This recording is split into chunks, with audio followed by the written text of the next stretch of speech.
Hey, Flawless Shade, thank you so much for coming down to the studio. How are you? I'm good. Thank you. How are you? Absolutely. I'm good. Thank you for asking. It's really sweet of you. I want to ask you a couple questions. You have been in the drag queen scene in Portland for a while. You certainly have established yourself, and I love watching you on social media for sure, and at other places. What are some of the places that you actually work out of? I have to say that I haven't been doing drag for that long. No? Just to give respect to the people that came before me to allow me to do what I do here in Portland. I have done it for about 3 years. Some things I do around Portland or Oregon, Pacific Northwest. I host my own show at a bar called Century Bar PDX. It's on Sandy and Ninth, and I do a bingo show there. There's a few bingo shows in town, but mine's the best. Clearly. Says myself. It's cool because it's a different spot. They're part of the Lightning crew and Lightning Bar, so Jackknife owns them. And I had no Speak idea. Hereafter. Okay. Yes. Yeah. Okay. So that makes a lot of sense, actually. Yes. So I want to ask you, somebody basic like me, what does it mean to be a drag queen? Like, what does that mean? Being a drag queen to me, I think it's different for everyone because for me, it helped save my life. And I was on a bad path doing hardcore drugs.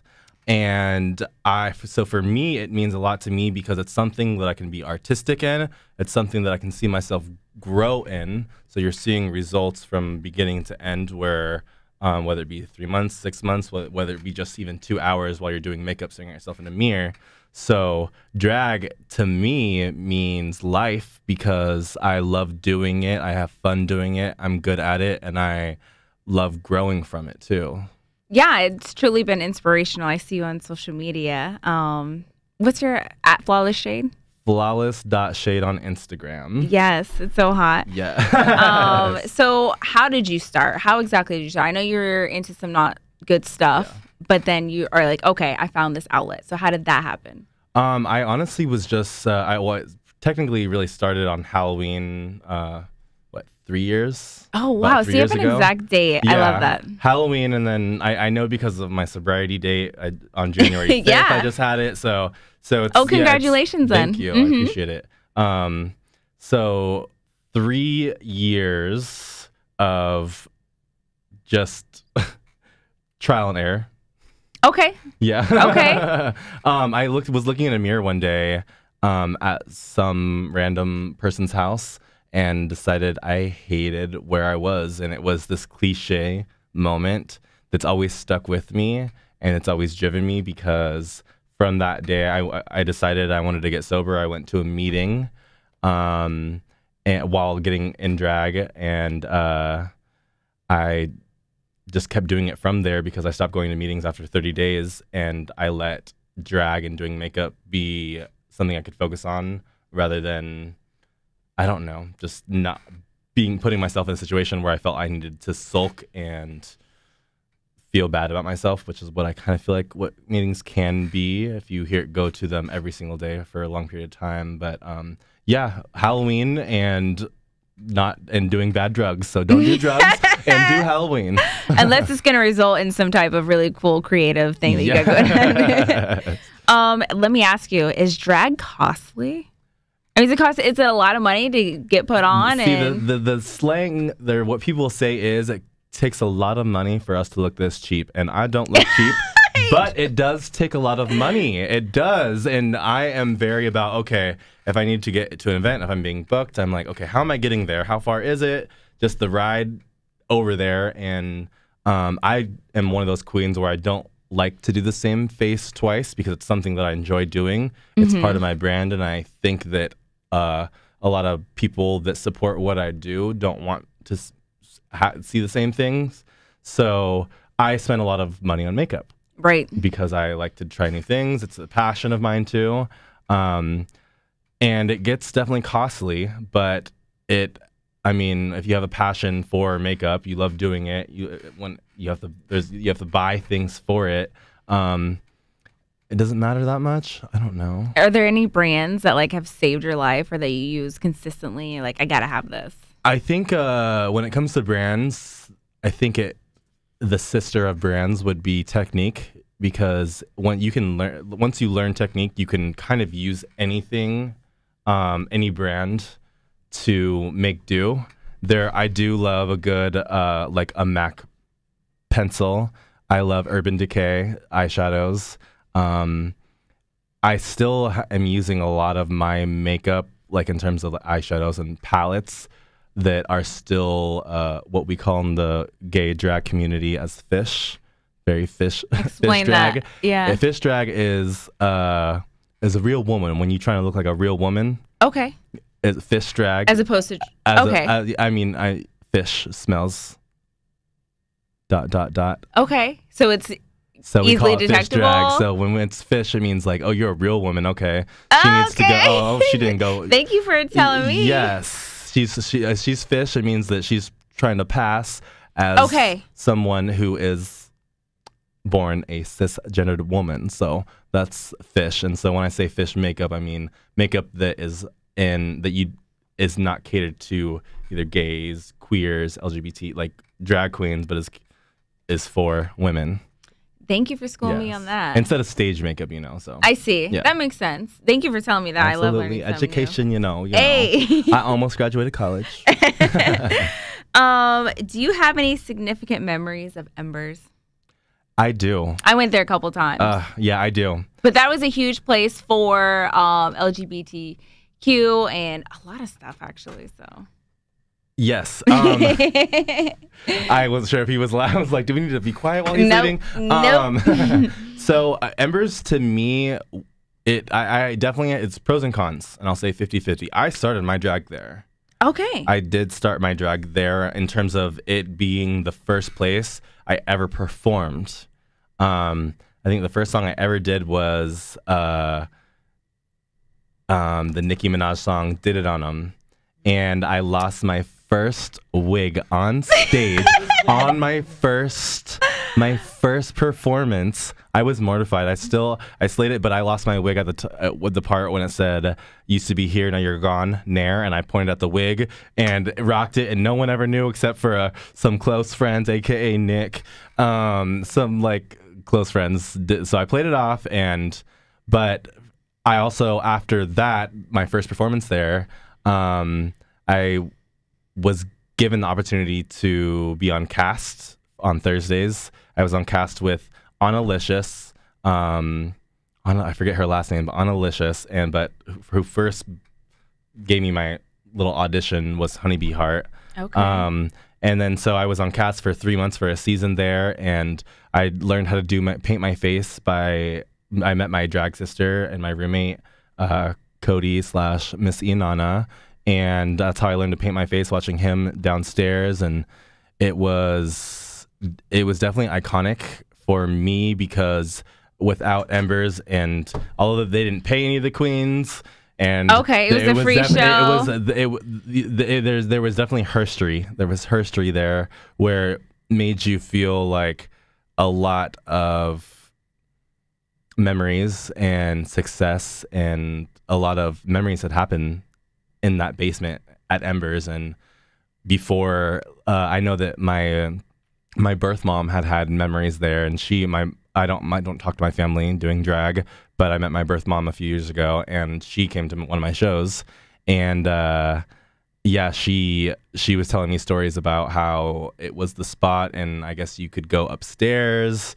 before they closed the upstairs down, and it was just this glorious venue where there were queer people back in the day lying around the block, and it's sad to see it go.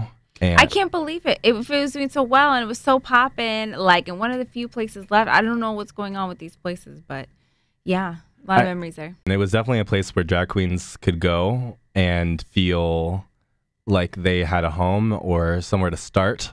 But it wasn't like that place that you go on a Friday night or and I don't mean that to put shade on the queens that were hosting. Shade. But that's me coming because I worked as a bartender doing drag. So I think Darcelle's was more of that that spot that I see. you might go for a drag spot, so. Right. Well, R.I.P. Embers. Seriously. R.I.P. That's real. I heard real they might stuff. be reopening kind of ish. If under they a turned it different around, name, oh my but God, we're going to have to support it won't be under Embers, I don't think. I don't know. Rumors, we'll see. Maybe they'll start paying their queens, so. There's not many places that do in Portland, and Really? I'm thankful for Century and Flawless Bingo that I have every other Sunday night at 9 p.m. For definitely taking care of me, and I've been there for about a year and a half. So Yeah, that is awesome. I have to come catch up with that. I'd love to see it. Let me tell you about an incident that happened recently, and you probably already know about this. So, Genuine refused to kiss a trans woman. What do you think about that? I knew this was good. I had a feeling that this. I didn't necessarily see the video. I had heard about it. So from the facts given, I do respect people are into specific things, and you can't change what you're into, just like I couldn't change my sexuality when I thought I was going to hell being young. Like it happens. So I think that we're in this stigma in this time period that we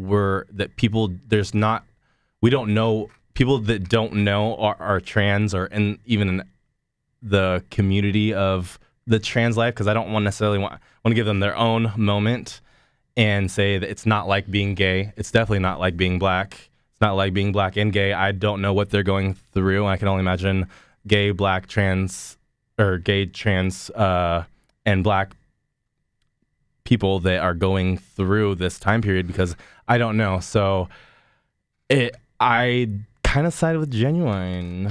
Everybody has a preference, right? Everyone has a preference, and I don't like that preference word is bad, because we have things like Grindr or gay social apps where people like to go on and hook up with people, and if they don't know how to talk to someone in a bar or out in public, it's easier to do it on an app. And so a lot of times I'll read, especially in Portland, is no gay or no femmes, no blacks, no Asians, no fats. That's that thing. I get to see that a lot. What do you think about that? And I think that is when preference becomes prejudice. Thank you. Because they're like, where do you draw the line? What is the line? The line is when you're choosing to act upon it in a rude manner, where you might be into something or might not. And I think that is lack of knowledge. Is that I don't think that unless you've hooked up with every type of different person, you don't know what you're into. You might lack experience in it, and you might not be wanting to move forward with that experience. But I think when it comes to honesty, if people, when it comes to like the apps like Grindr, I was saying, I think it's racist when you are saying no blacks, because you're not giving anyone a chance.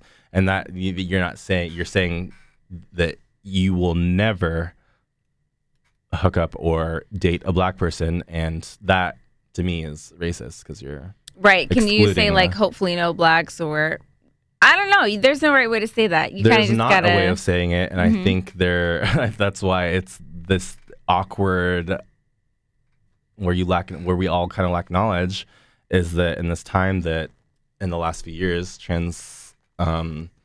being trans has been a little bit more open to, and people have been more open to the world and nation. And yeah, I don't know too much about the trans community too much, but I will say that I definitely sided with Genuine on I wouldn't, if I wasn't into someone, I wouldn't kiss them. Okay. And that's all that is, them right? Being a woman, whether them being a trans woman or a cisgendered, that people still need to learn different ways of saying it. Are they mad that Genuine wasn't into them? Are they mad because he said he wouldn't hook up with a trans person? I don't know if he said that or not, but I'm like, what are they mad at?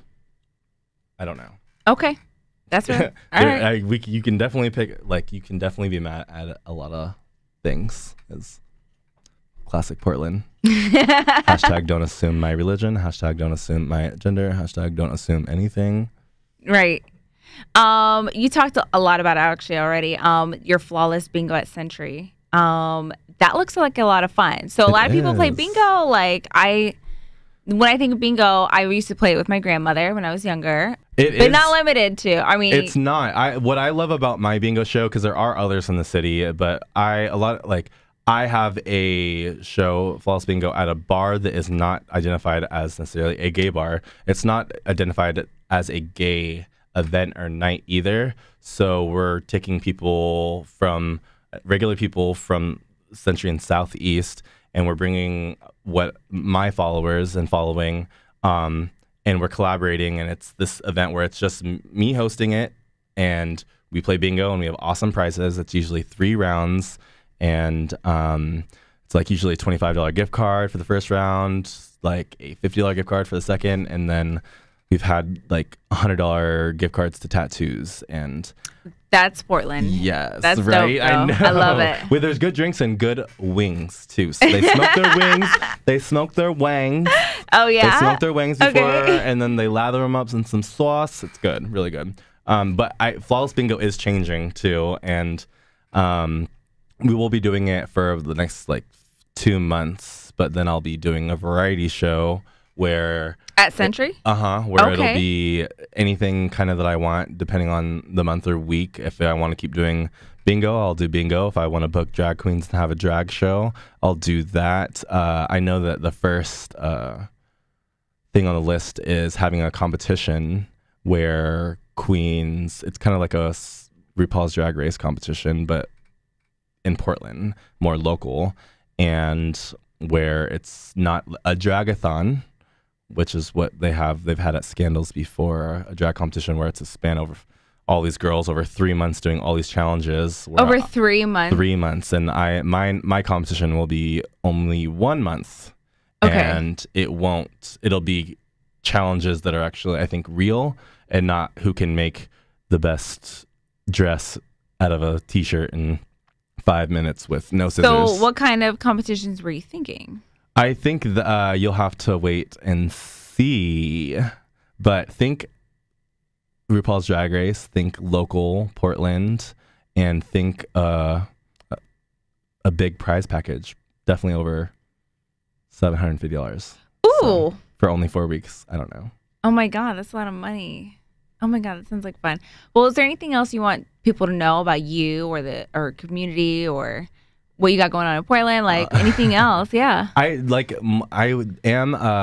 Sweetheart 29 of Portland right now, and I'm about to have a step down soon. What does that mean? You're a Sweetheart 29? So we are a nonprofit organization, the Sweethearts of Portland, and we're an 5013C in the community, and we're kind of part of how I would compare it to would be Rose Court. So it's a court system where we raise money for whoever raises the most money gets this title. And I raise money for New Avenues for Youth.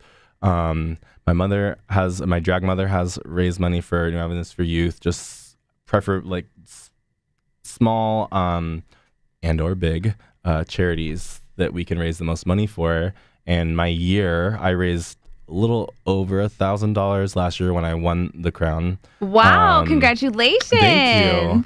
And I've got to be in the Pride parade, and that's huge. I raised money at the Pride on the waterfront when we had our little festival there, and doing different events at different venues all over the city. I've thrown a lot of events at Century. My Mr. So I have a Mr. I'm Miss. My Mr. Sweetheart Nikki V has done events where he's raised money. Like he's had the queer youth in the community come and perform in drag or just perform in themselves. So kind of my year reigning, what I've looked forward to is honestly being with the queer youth and being around their families, because I haven't experienced what it's like to be myself around my family like that. And it's honestly really cool to see people opening their minds, raising their children. And I wish I could have been able to do what I wanted and loved to do, or in an artistic form. So I love the Sweethearts for that. So I do want to say that we are having that you can go to the Sweethearts of Portland on Facebook and apply if you would like to be a Sweetheart of Portland. Yeah, that's good information. Thank you for sharing that. You. That's awesome. Tell people your handle again. Flawless.shade on Instagram. And that's all that really counts right now.